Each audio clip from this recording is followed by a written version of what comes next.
Le gros problème en fait des sociétés de type algérien jusqu'aux années 88-89, ça a été en fait l'autocensure. L'autocensure qui était cultivée par évidemment les organismes de répression, l'armée, la SM, la sécurité militaire, etc., la police. Alors, paradoxalement, donc cette autocensure est extrêmement puissante. Euh, mais paradoxalement, moi je dirais que la violence, parce qu'elle était sans limite, en fait, a libéré les gens, a libéré l'écriture. Pourquoi? Parce que les gens ont découvert que de toute manière, ils pouvaient écrire ou ne pas écrire. Ils pouvaient écrire en se surveillant au maximum ou ne pas se surveiller du tout. De toute manière, on les tuait.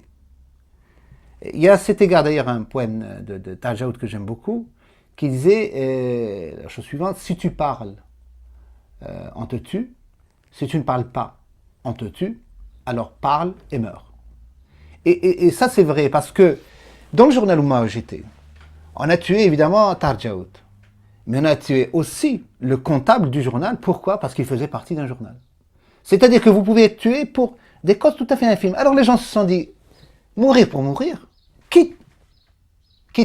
Alors il faut écrire ce qu'on pense réellement. Et donc, les gens, à un certain moment, parce qu'ils avaient eu extrêmement peur, n'ont plus eu peur. Parce que le prix était le même.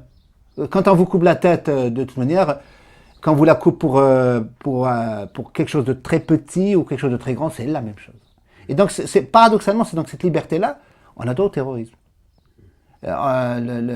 Beaucoup de gens étaient obligés de partir, beaucoup de gens étaient obligés de s'exiler, de quitter ce qu'ils avaient de plus cher au monde. Moi, jamais je n'aurais pensé un jour me retrouver en France et m'établir en France. Jamais. Je veux dire, c'était absolument pas dans mes projets. Moi, j'étais très bien en Algérie, j'avais un poste à l'université, je collaborais à des journaux, j'écrivais ce que je voulais, à peu près ce que je voulais. Donc, le terrorisme a changé ma manière de vivre. Et donc, il m'a obligé à dire, et maintenant, qu'est-ce que tu vas faire? Qu'est-ce que tu vas faire de toi-même?